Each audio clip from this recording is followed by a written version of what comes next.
practice to perform. So I practice with the goal of performing. So I will start from a very simple principle that I think we can all agree on. So when I think about practice, it's basically repetitions per time, right? Usually it brings you to a certain result that it's your target here, right? So we assume that if I put enough repetitions and enough time, I will get eventually to the target. The moment where a lot of us stop is actually when this doesn't happen. Actually, practice and repetition can bring you either to the result or the opposite of the result, right? So the real science stays behind this part, right? The target you will hit eventually, but with the wrong type of practice, you will not. So today I want to go deeper into this aspect and share with you my discovering through my own experience and also the students that I'm teaching, a lot of the performance that I'm teaching, hopefully is gonna help you as well. So when practicing, focus a lot on the what. What I mean by that is very simple, right? Let's say I wanna learn a certain piece, let's call that the piece A. The thing that I do is simply I repeat the piece many times for a long period of time in order to get here. For example, a lot of students that I'm teaching, they want to learn improvisation, right? So impro, okay. So I usually break it down, right? I need to get familiar with arpeggios. I get familiar a little bit more with scales and the meaning of the notes in the scale. I need to study and analyze solos. So I analyze and then create my own ones. So I can take each and every of these, I put in in my machine, repetition through time, and I will hit my goal. And as we know, probably you're listening to this, you're like, yeah, but that's not really the case, right? And I agree with you, because a lot of us, as I said, focus a lot on the what. But the what is not really the right thing to be focusing on, isn't it? The right thing to focus on is the how we practice. Because otherwise, we do these reps for a lot of time in a wrong way. We don't hit our target. Not only we haven't gotten what we wanted, but also we got frustrated in the way. We might think that it's not for us, we're not good enough, and all that kind of stuff. So today, hopefully, I'm going to give you a little bit of a boost in that side. So let's focus on the how. So the how, the way I teach it, is divided into parts. One is the mechanical part, and the other one is the mindset/brain part. I usually start from the brain part because I think is the most important. But today, I want, in a twist of events, I want to show you the opposite of that. So I will use the wheel as the mechanics and the brain as the mindset and so on. Now, I want to start from the mechanics and show you how, if my mechanics are wrong, they're going to impact by default my response, the response in my brain from obviously a logical standpoint, but also like an emotional standpoint. Let's take the first example. So piece A, right? I want to learn this song, this piece, whatever that is.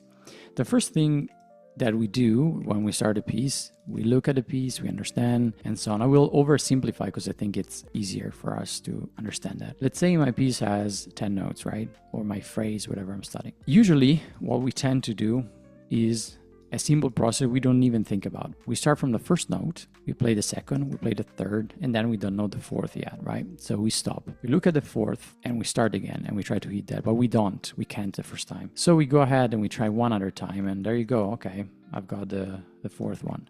Then we look at the fifth one and we try again, we miss it. So we try again. And this time we actually missed the 4 still, but we hit the 5. Okay, great. Now, look where I'm getting with this, right? You practice the phrase 5 times so far, and you practice the first note 5 times, the second 5 times, the third 5 times, the fourth 2 times, and the fifth note 1 time. This type of practice creates immediate imbalance because what your brain is getting out of there is like a lot of repetition of 1, 2, 3, a little bit of 4, and a tiny bit of 5. Now, here, I just mentioned 5 rounds of practice. Like when you practice a song, you do this 100 times, right? So if you're not careful about this process, you will end up having enormous imbalance in the way your brain gives importance and energy to each and every note. One thing that has that easy fix, that is, try to process parts of the songs individually, making sure it's a balance and making sure it's not too big of a piece of material, number of notes, and really try to focus on each individual note. When you have that down, try to go to the next series that can be, for example, 5, 6, 7, and 8. Give the same balance. When you have those, you focus on the connection. So how do I go from 4 to 5? That becomes a practice in itself, right? You don't need to do it. Depends on how difficult the connection is and so on. But generally speaking, really give attention to that. And what I usually do in songs, in pieces, I literally do it with my pencil to make sure that I'm tracking what I'm doing and not just going from 1 to 10 without thinking about it.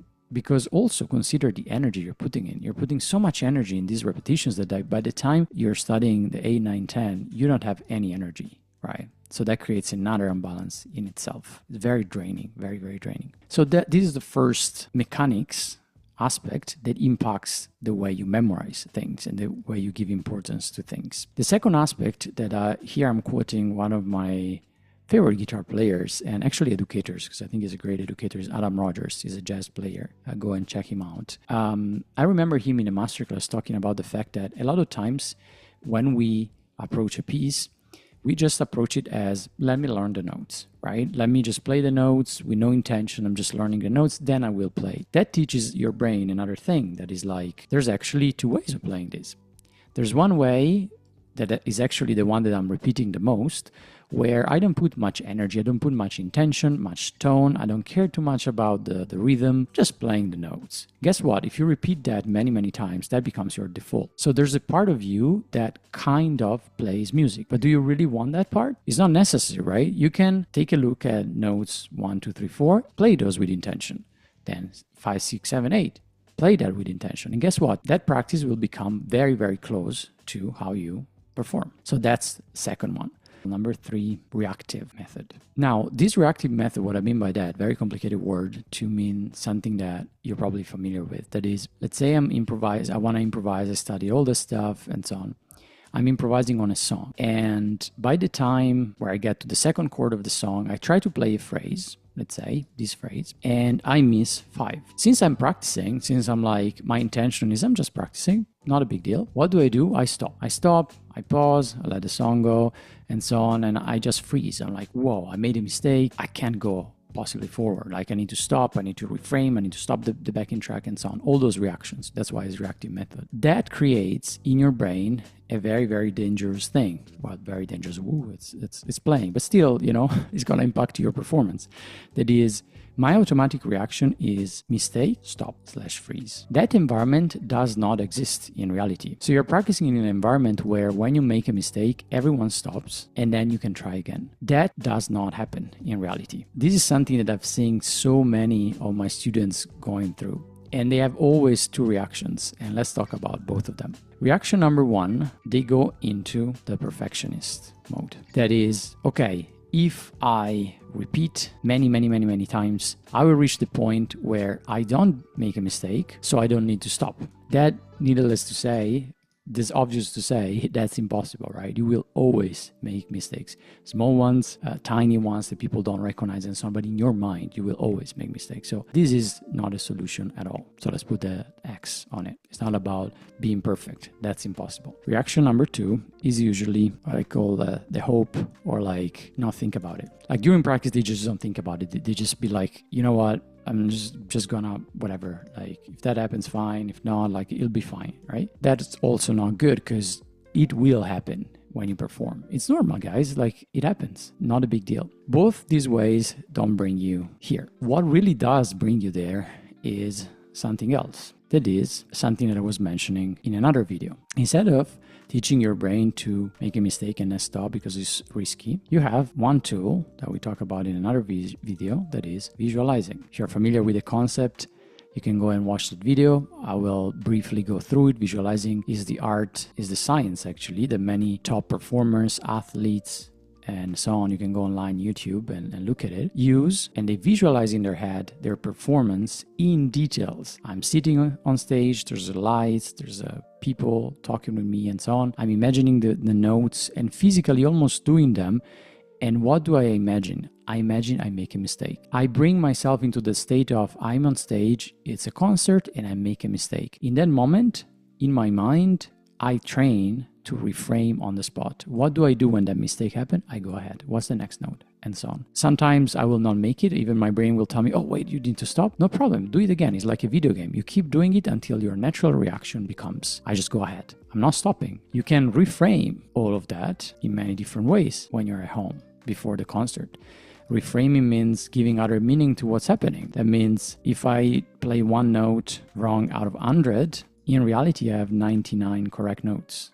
That's pretty good. Can I aim to 100? Sure, right? But that's not a reason to freeze, a reason to panic, reason to feel you're not playing good enough because you played one note wrong. Tell your brain that the opposite of this, if you see this one mistake as huge, this will cause what we call, a lot of times, snowball effect. You are familiar with this, I guess. You play one mistake and you're like, oh man, that was a mistake. You play a second one, a third one, you can go back.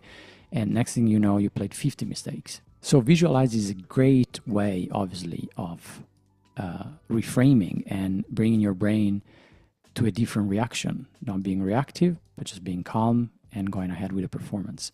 So one thing you do in your head. The other one is actually the mechanical aspect to it.